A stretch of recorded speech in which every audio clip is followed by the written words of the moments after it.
Hey, what's going on, everybody? Thank you for coming back and checking out the channel for yet another video.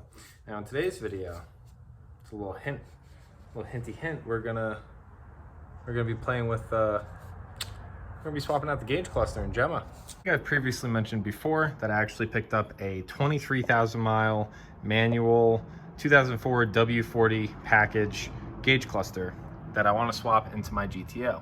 Now, as you'll see, it doesn't have needles, nor is the thing popped together. And that is because late last night, I was a little bored and I jumped the gun and started playing around with this thing basically to customize it, if you will. And yeah, so this is basically the point that I'm at. So I'll show you all that I did to this, but I figure I will walk you guys through how to pull the existing gauge cluster out of the car, which is something I have not done yet. So we'll be playing around with that. Again, I'll show you guys how to play with this. And I will be taking the red needles, because this one had white needles, as you can see, which do illuminate, I believe they illuminate white. But we'll be taking the red needles out of the YJ cluster to swap into this one, because I think it would be pretty visually appealing to have red needles all the way across the board on this. So, all right, so for any of my new viewers, this is my 2004 YJ Yellow Jacket. Good old LS1 goat. Her name is Gemma. She's my beauty girl, beautiful gal. Don't judge me, it looks like shit in here and I gotta remount my center caps. But I figure I'll show you guys what my current gauge cluster looks like. So I'm just about to hit 140,000 miles and I wanted to swap these gauges out at 140, but it really doesn't make a difference. They're just gonna be sitting on my shelf for eternity. But anywhoosins, this is what the stock Yellow Jacket gauge cluster looks like. As you can see, they're yellow, I have red needles, and as far as I could tell from any research I did, this is the only gauge cluster that actually comes with red needles from factory. All of the other gauge clusters or colors come with white. So I think it'd be pretty cool if I swap out the red onto the W40 gray gauges. Be a little change up for the car. But first things first, we are gonna pop the hood. My hood struts don't hold, so I got my good old faithful pipe. And we're gonna disconnect the battery because I don't want to fry nothing. All right, so now that we got the good old trusty hood prop that probably is gonna fall, we're gonna slide my battery back to where it should be. And then I'm gonna take off my, oh wait, now this is positive. I don't want to touch positive. I don't want to touch positive. Okay, we're gonna be taking off the negative cable. That's what I meant. That is definitely what I meant. And it's not a 1/2 inch. Great, I have to go get another wrench now. Love it, love it. I'm just gonna store that right there. But it gets the job done. So gonna wiggle. This is a little hard. One hand. Oh, aha. All right, so we got that off. That's fine. We're just gonna close the hood for now and act like I wasn't here. All right, so now with the battery unplugged, I did put the key into the ignition and set the wheel straight and took it back out just to make this easier. But looking at this, I'm pretty sure it's just a bunch of clips and we're gonna have one plug over here.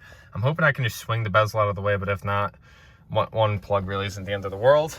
But under here we have one Phillips head screw and two Phillips head screw. So we're gonna pop those two out and then, I don't know, start prying on it basically and see if I break it.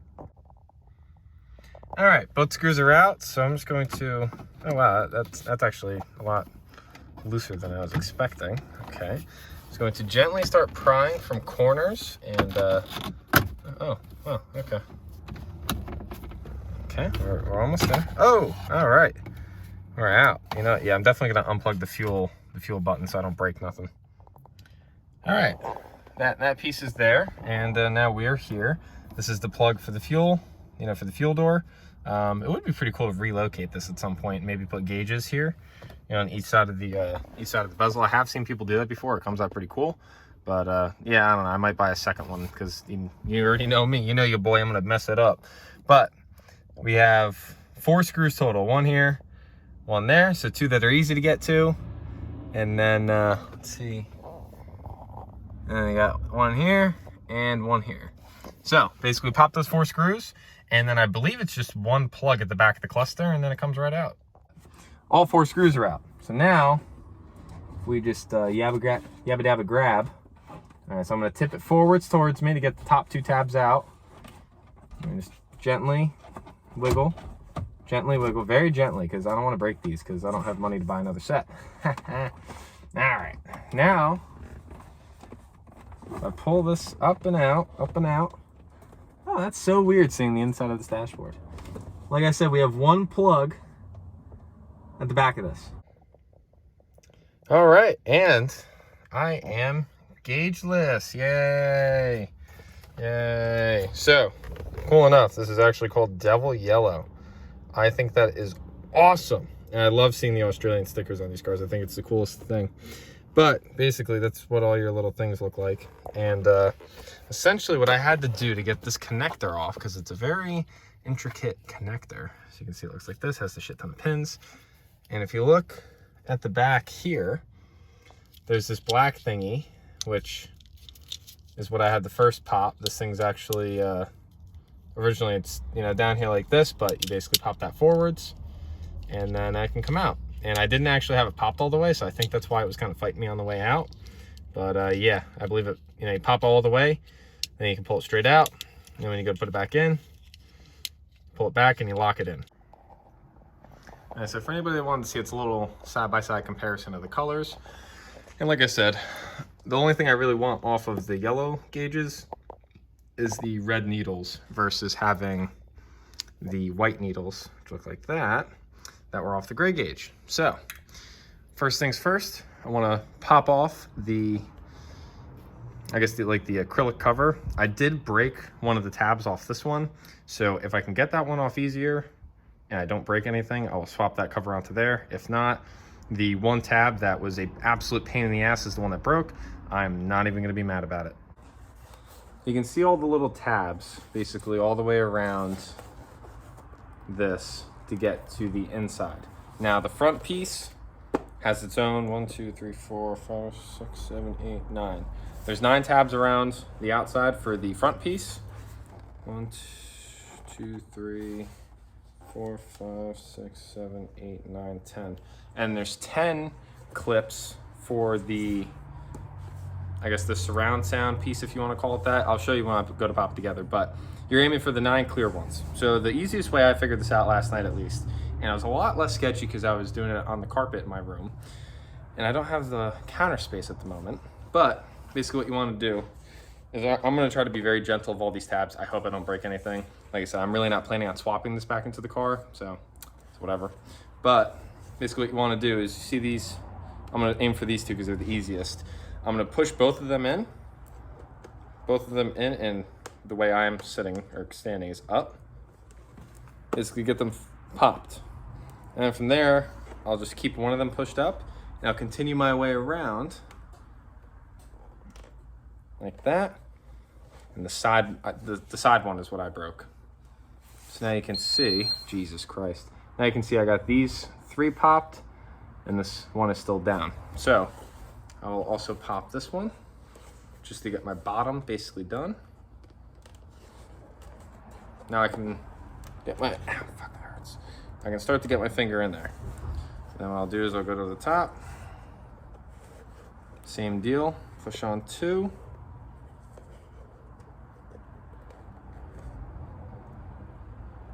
Push on 2 and push up. I did also take my time doing this last night because I've never opened up a set of gauges. Ever opened up gauges? I've opened up the Marquis gauges before, but they were definitely not as intricate as this because I don't think that ever gave me an issue when I did that. I did that to get rid of a TPS light when I was like 15 or 16 because swag. Okay. What I'm going to do is I'm going to try to get one of the side ones. And I'm basically going to take a flathead screwdriver or a pick and basically very gently try to get these to pop. Like I said, one of them I did break last night. It's not the end of the world, but I would like to try to do this nicely and cleanly.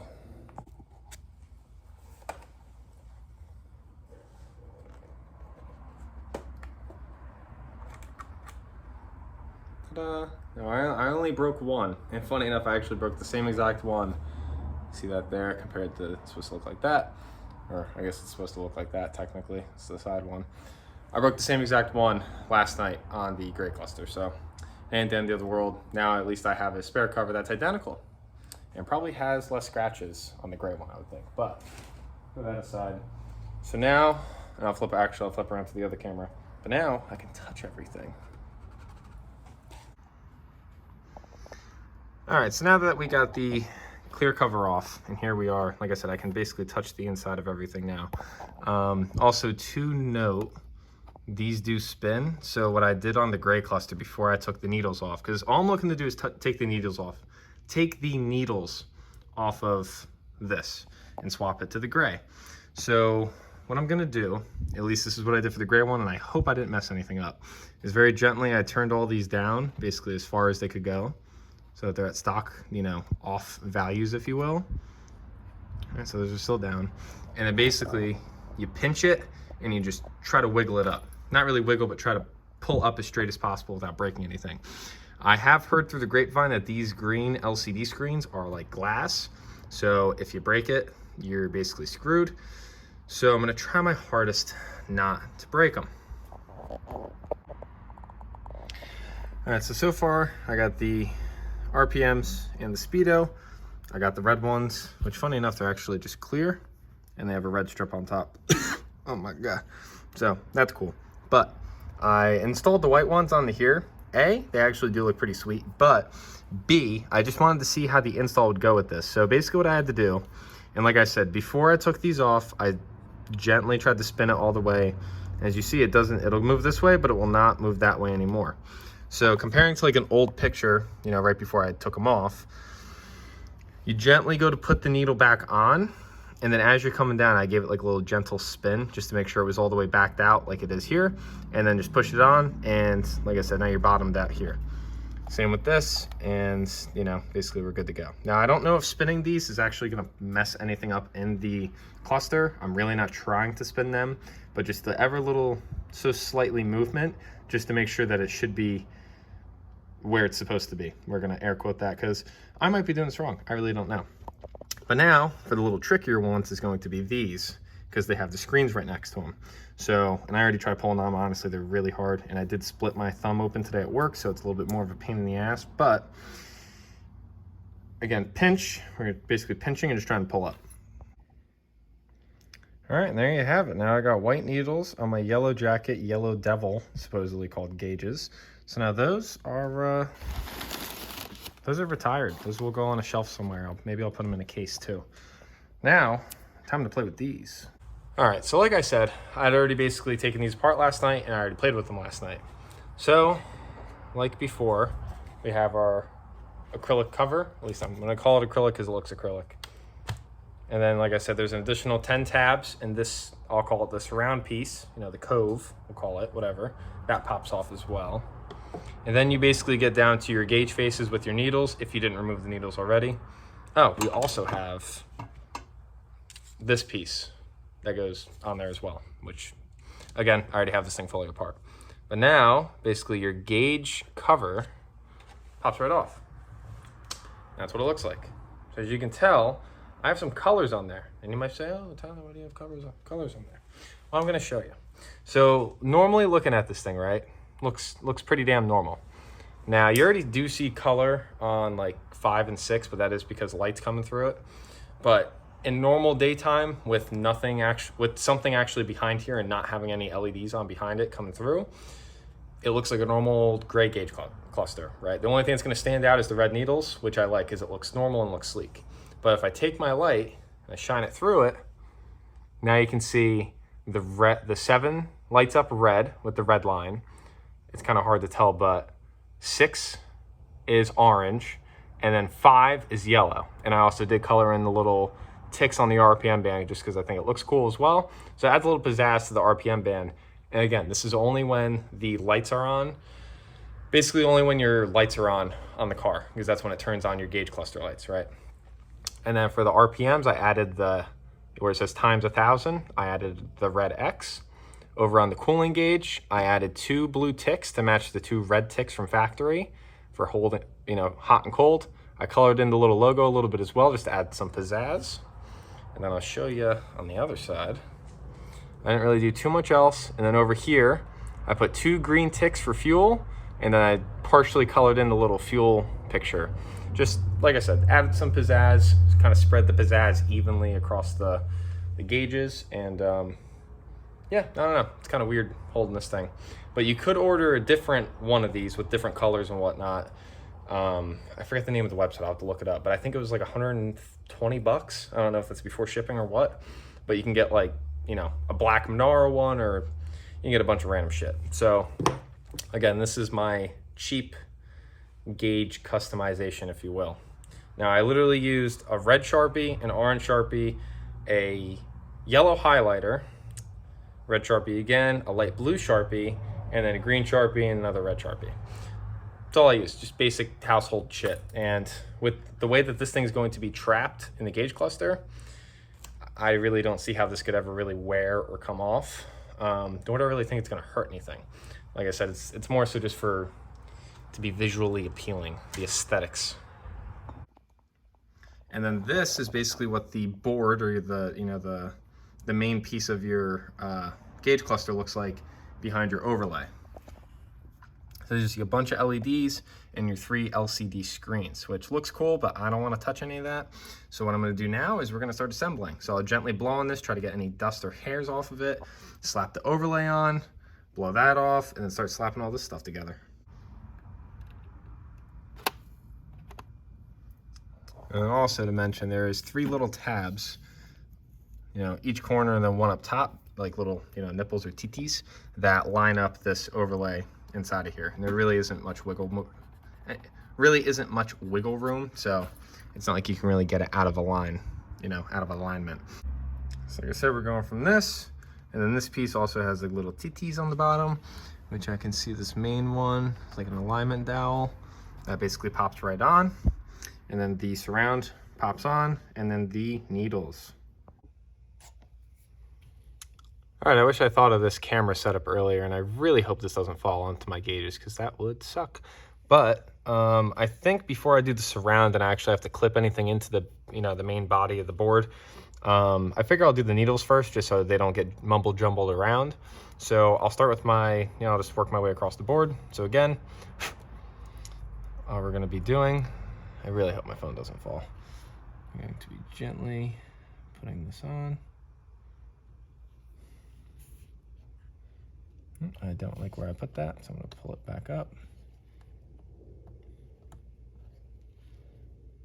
Just under cold.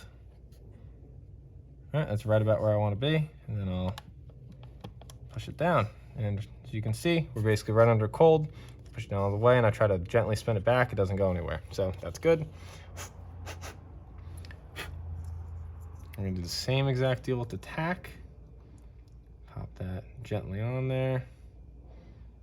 Find it just under, oh, I undershot it. Just under 0. Throw that on. See, as far as it wants to go, and then I'll fully install. Let's say that's probably safe. If it's within a few hundred RPMs, I'll be a happy camper, as long as it's not drastically off.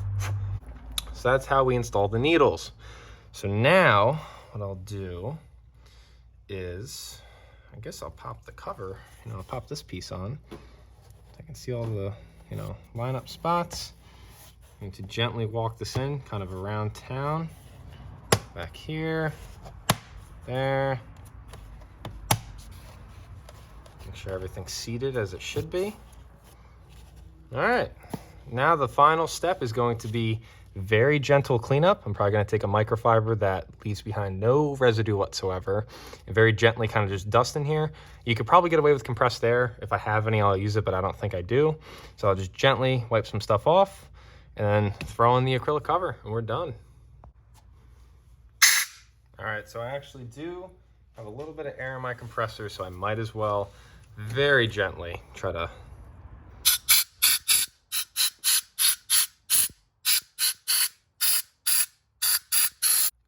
very gently trying to not make fingerprints or touch anything that I shouldn't be. And I left the outside of the cover dusty just so I didn't spread the schmutz around anywhere. All right, lined up, let's go on. Ooh, that's scary. Spooky scary. Aha. Very nice. All right, we're on. So now, give her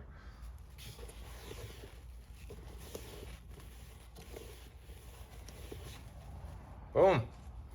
There you boys have it. Now we have a fully assembled gauge cluster that I once had apart 5 minutes ago. And then for the last but not least, these two little spots here, I actually have, this is probably gonna make my phone fall and ruin everything. I have these two little star head screws. Now I don't know what size these are, but these go right into here, and that secures the surround to the main plate of the cluster. And for those who don't know, does this say what size it is? A T30, no, it's not T30, no way. T15, T15? Yeah, T15. As you can see here, it's a 40th anniversary GTO coupe gauge cluster. So, another thing too I wanna mention is since this cluster is from an 04, it should give me no problems going back into an 04 because all the fonts and whatnot are the same on the gauges. Now, if I was to take an 05, 06 face, you know, gauge cluster face, the fonts and the spots for certain things are slightly off, so they'll actually not read correctly when you drive the car. Like the RPMs might be all, everything might be like a little bit off. So another thing that you can do with the VZ Clustermod is calibrate everything to fit your faces, which is honestly a really cool feature. You probably can't see shit from there, but with that black clip, basically push it in as far as it'll go, and then when you go to turn it, it pulls itself in. I guess that's gonna be the, it clips in. So it perfectly aligns it for you, basically. That's pretty cool. So now I'll throw my 4 screws all the way around it. And yeah, since I would say with something like this, before you completely finish your install, plug it in and just make sure it works, so you know you didn't break anything. But since I also do have the fuel door button on the bezel, I'm just gonna put the whole thing back together and leave my 2 screws out for the bezel, just so all the electronics are plugged in, all that kind of jazz, so I don't throw a weird code and brick something, because these cars are very weird with electrical stuff. So yeah, I don't want to connect my battery until I have every single thing plugged in before I cause an issue. That is beyond what I want to fix. All right, so I connected the battery, and look at that, people. We have 23,000 miles. That's how you knock off 120K from a car. So now I'm going to take my key, put it in. Okay. The gauges are actually working. Holy shit. That's usual. Okay. The cold might be correct. The zeros are correct there.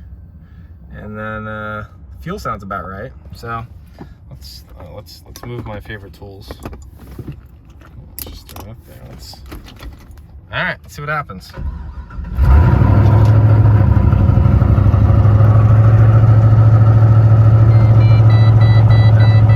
Yeah, I've randomly been getting an ABS fault recently, so.